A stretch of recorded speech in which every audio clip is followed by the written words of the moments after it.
ভাই কি সমস্যা? স্যার আসসালামু আলাইকুম। স্যার হইছে ওই লগা চাবিটা হারাই গেছে। চাবি হারা গেছে মানে কিভাবে চাবি হারাইলো? ওই স্যার ঘুরতে ঘুরতে পড়তে পড়ে গেছে। ঘুরতে ঘুরতে চাবি হারালাইছে। আশেপাশে তো এখানে কোনো মেকারের দোকানও নাই। এক কাজ করো, তুমি আমার গাড়ি নিয়ে যা একটা মেকার ডেকে নিয়ে আসো, আমি না তোমার গাড়িটা দেখতেছি। সত্যি স্যার? হ্যাঁ, যাও যাও।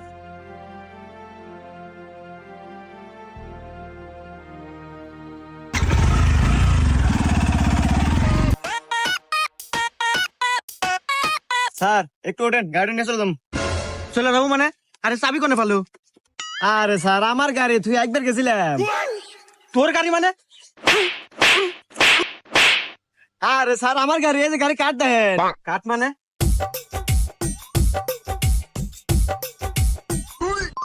হ্যাঁ, গাড়ি তো দেই তোরই, তাহলে ওকে তো। হ্যাঁ